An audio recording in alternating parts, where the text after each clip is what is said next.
وطن اسلامی جمہوریہ پاکستان تھا، اس وطن کے اندر بھی اسلامی سزاؤں کو نافذ کر دیا جائے۔ یہ وطن اسلام کے نام پہ لیا، اس وطن کے اندر بھی اسلام آ جائے۔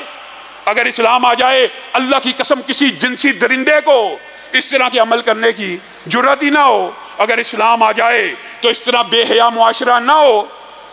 اسلام کا معاشرہ کیا معاشرہ ہے؟ یہ 420 لوگ جس وطن کے مینار پاکستان میں ایک عورت کے ساتھ اس طرح کا عمل کریں، وہ افغانستان کے اندر فکر مند ہیں، عورت کا کیا بنے گا جی؟ عورت کا کیا بنے گا؟ شرم نہیں آتی؟ افغانستان میں عورت کا کیا بنے گا؟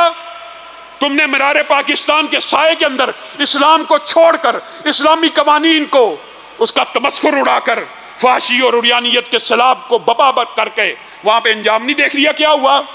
بات آئی ہے تو یہ بھی سمجھ لیں میرے دیندار بھائی، کان کھول کے سن لیں، اور وہ لبرل مافیا کے دہشت گرد بھی کان کھول کے سن لیں۔ اللہ کی قسم، پوری دنیا کی عورتیں برہنہ ہو جائیں، ننگی ہو جائیں، مسلمان مرد کے لیے یہ حکم ہے کہ آنکھوں کو نیچا رکھے، اور اگر پوری دنیا کے مرد اندھے ہو جائیں تو مسلمان عورت کا یہ پروٹوکول ہے، وہ پھر بھی حجاب کر کے نکلے گی اور حیا کر کے نکلے گی۔ عجیب بات ہے، نہ تم پردے میں عورت کو نکلنے دیتے ہو، 2 روپے کی چنگمیں بیچنے کے لیے، 1 روپے 2 روپے کے ٹریٹ بلیڈ بیچنے کے لیے جس کلچر کو تم نے اختیار کیا، جو تمہارا باپ لگتا ہے، اس کلچر کو، جس کلچر کی تم باتیں کرتے ہو، ناچ ناچ کے عورتیں ٹریٹ بلیڈ بیچ رہی ہیں، ناچ ناچ کے چنگمیں بیچ رہی ہیں۔ جو ہوا مینار پاکستان پہ برا ہوا، ہم تو کہتے ہیں ان بدبختوں کو 400 کے 400 کو جہاں پہ لٹکانا لٹکاؤ، لیکن اس بے حیا عورت کے خلاف بھی اسلامی، میں آپ کو ایک بات بتاتا ہوں، اللہ کی قسم یہ جو عمل ہوا ہے اس کی مذمت ہے، اس کی مذمت ہے، لیکن اسلامی شریعت میں فحاشی کے خلاف بھی کوئی اقدامات ہیں کہ نہیں؟ کیسے علی الاعلان فحاشی پلائی جا سکتی ہے؟ نہیں پلائی جا سکتی۔ واحد حل ہے، اگر آپ یہ چاہتے ہیں ہراسمنٹ ختم ہو جائے، یہ دین دشمن مافیا، ایسا اب کیا بننا ان کو کہ ایسا مافیا ہے، ان کو کہا جائے نا یہ بدبخت جو ہراسمنٹ جنسی ہراساں کرتے ہیں، ان کو چوک میں لٹکا دو، ان کو مینار پاکستان پہ لٹکا دو۔ جی کیپٹل پنشمنٹ نہیں ہونی چاہیے، ان بدبختوں کو پتہ ہے اگر کیپٹل پنشمنٹ آئی تو یہ 1-2% طبقہ پورے کا پورا پاکستان سے ختم ہی ہو جائے گا۔ یہ ایسے برے کردار کے لوگ ہیں، لیکن ہم کسی کو جنتی اور جہنمی ہونے کا سرٹیفکیٹ نہیں مانتے۔ ہمیں پتہ ہے کہ ایک فاحشہ کو بھی اللہ تعالیٰ معاف کرنا چاہے تو کتے کو پانی پلانے سے جنت میں چلی جائے، اور ایک عالم کو بھی اللہ پکڑنا چاہے تو ریاکاری کی وجہ سے جہنم کا افتتاح اس سے ہو سکتا ہے۔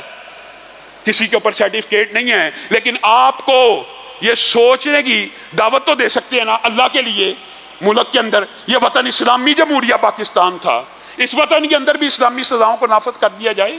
یہ وطن اسلام کے نام پہ لیا، اس وطن کے اندر بھی اسلام آ جائے۔ اگر اسلام آ جائے، اللہ کی قسم کسی جنسی درندے کو اس طرح کے عمل کرنے کی جرات ہی نہ ہو۔ اگر اسلام آ جائے تو اس طرح بے حیا معاشرہ نہ ہو۔ اسلام کا معاشرہ کیا معاشرہ ہے؟ نبی کریم صلی اللہ علیہ وسلم کی بات کر کے اپنی بات کو ختم کروں گا۔ میرے بھائیو، یہ وہ دین ہے جس سے عورتوں کی عزتیں محفوظ ہوں گی۔ یہ اس امریکہ کے پیچھے چلتا چاہتے ہیں، وہ قوانین لانا چاہتے ہیں جن ان بدبختوں کو یہی نہیں پتا کہ ٹاپ 10 جو ممالک ہراسمنٹ میں، جنسی ہراسمنٹ میں، وہ سارے کے سارے غیر مسلم ہیں۔ ان کو پاکستان کے بارے میں پتہ نہیں کیا مسئلہ ہے۔ یہ بھی پروب ہونا چاہیے۔ میں ان باتوں سے صرف نظر کرتے ہوئے کہ یہ پری پلانڈ تھا، جو بھی تھا، آپ اٹھائیے ہراسمنٹ ان ممالک میں زیادہ ہے جنسی کے، پاکستان میں زیادہ ہے؟ پاکستان میں زیادہ نہیں ہے، ان ممالک میں زیادہ ہے۔